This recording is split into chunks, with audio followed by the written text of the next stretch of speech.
It's 2 in the morning. In a high-rise office, one light glows, one man, hunched over his desk, lost in the cold blue of his monitor.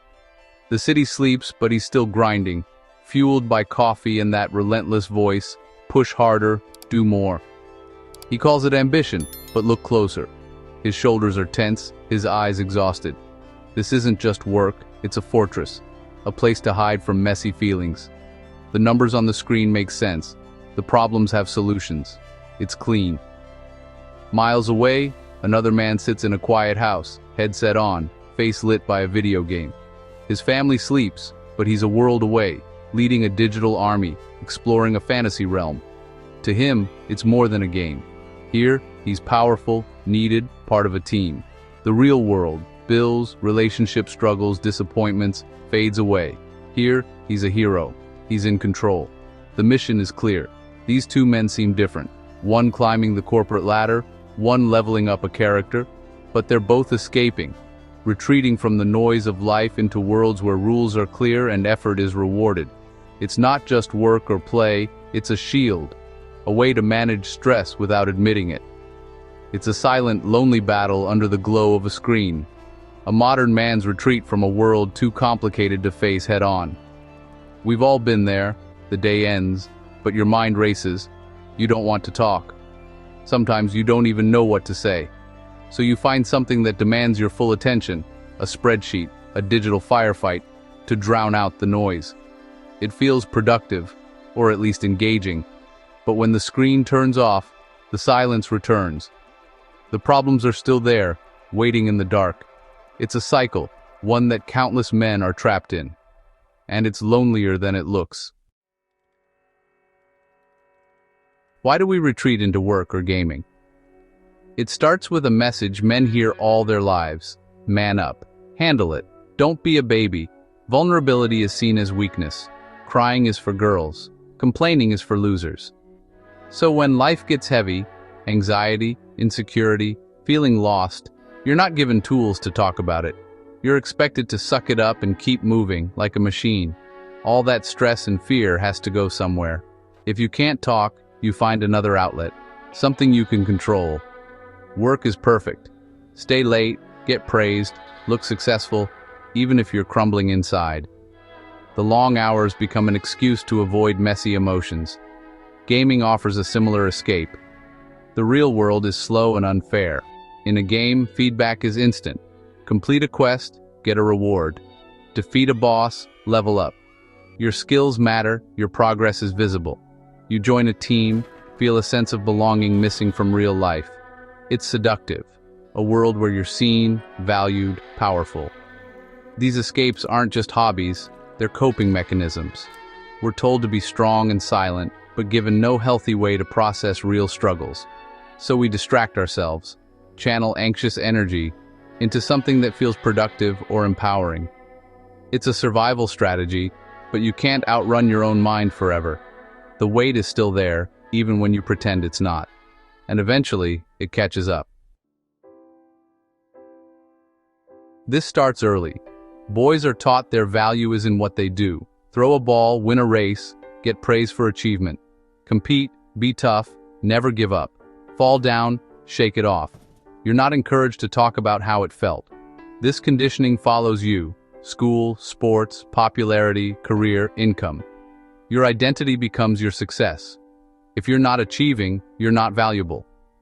When you face a problem you can't solve, like a failing relationship, it feels like personal failure. Men aren't taught how to deal with failure, except to work harder. Vulnerability feels like defeat. If your identity is the guy who can handle it, admitting struggle breaks the rule of manhood. So you double down, retreat to where you feel competent. Tasks, systems, clear rules. But life's biggest challenges aren't tasks you can complete. You can't win at grief or outperform emptiness. We're conditioned to see vulnerability as weakness, so we stick to the script. Armor up, march forward, and get more isolated with every step. The armor gets heavier, and the loneliness grows. Work is the ultimate socially acceptable escape. Say you have to work late. People praise your dedication. You're seen as responsible, ambitious, a provider. The workaholic badge hides the chaos of life. At the office, your role is defined, tasks are clear, goals measurable. This structure gives a sense of control missing from personal life. Pour energy into a project, see tangible results, feel accomplished. Your job title becomes your identity. I'm a lawyer, I'm an engineer. It's a shield keeping people at a distance, protecting the vulnerable person underneath. But this fortress is built on avoidance. Using work to escape feelings doesn't solve anything. It just buries stress under paperwork. You feel relief and control, but disconnect from yourself and those who care about you. The office becomes a safe but lonely place, surrounded by colleagues but not truly connecting. Just performing, grinding, hiding in plain sight, and the real you gets lost. If work is the public escape, gaming is the private one. It gives men what's missing: mastery, purpose, belonging. In real life, progress is slow and recognition rare. In a game, progress is constant. Quests completed, levels gained, instant feedback. Failure is safe. Die, respawn, try again. No real-world consequences. It's a training ground for competence. Online, you find a team, a guild, a tribe where you matter. For men who feel unseen at home or work, this belonging is powerful. It's a world designed to make you feel good. Clear goals, positive feedback, community. You're the hero of your own story, even if just for a few hours. It's not just fun. It fulfills a deep need to feel competent and connected. But that feeling stays in the game. When you log off, you're back in a world without easy wins. The emptiness returns, and the cycle repeats. Both the workaholic and the gamer chase the same thing: progress. They're drawn to systems with clear paths, corporate ladders, level progressions. Each step is defined, each reward guaranteed. This gives a comforting illusion of control. Life is messy, emotions confusing, relationships complex. But a project plan or quest log? Simple. A checklist. You channel anxiety into productivity, finish the report, get the legendary armor. But this is activity, not real growth. You can climb the ladder or top the server, but if you haven't faced your underlying anxiety or sadness, you'll still feel empty. You're mastering systems, not yourself. The real challenges aren't on a checklist. Many successful men are miserable because they chased external validation, not inner growth. True progress isn't just moving forward, it's growing inward. Constant distraction, work or gaming, comes at a cost. Emotional numbness. You get so good at ignoring feelings, you can't feel anything at all. Highs fade, lows become a dull gray. You're a spectator in your own life, just going through motions. This leads to burnout. Your mind and body aren't built for constant on. Exhaustion, irritability, cynicism set in, work suffers, games lose their fun. You forget how to rest. The biggest cost is isolation.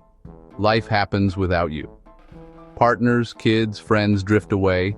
You're physically present, mentally absent. You trade deep connection for shallow validation. Buried emotions fester, turning into anxiety, depression, or explosive anger. Your emotions are data, trying to tell you something. Ignore them, and the message only gets louder and more destructive. How do you break the cycle? Not by quitting your job or tossing your console. The problem is how you use them. First, break the silence. Talk to someone, partner, friend, therapist. Let out what you've been pushing down. It's awkward, but it's healing. Next, learn to truly rest. Not scrolling or gaming, but real rest. Disconnect, be still. Walk in nature, meditate, sit quietly.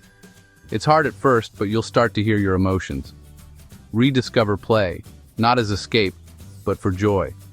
Find a hobby with no goal but enjoyment. Music, sports, cooking, art. Engage in activities where there's no pressure to perform. This teaches you your value isn't tied to productivity. Build real-world community. Online friends are great, but face-to-face connection matters. Invest in relationships, nights out, date nights, being present with your kids. Ask how people are, and really listen. It takes effort, but it's the best safety net when life gets tough. You need a real team. These steps aren't easy, but they're essential. They help you reconnect with yourself and with others, and that's where real strength is found. If you've used work or gaming to escape, don't beat yourself up. You adapted, survived, did what you had to do. But you don't have to just survive anymore. The goal is to thrive, to realize you're more than your job title or high score. You're allowed to be messy, uncertain, joyful, sad, fully human. Embracing the full spectrum of experience is what it means to be alive. You can still be ambitious, still love games, but from a place of choice, not need. Work and play become genuine passions, not just escapes. You can be present with your family, enjoy time with friends, and log off without feeling empty. This is about reclaiming your life, breaking free from the machine, embracing your complexity. It takes courage and honesty, but the reward is a richer, more authentic life. You have the capacity to feel, connect, and be truly yourself. And that's a game worth playing.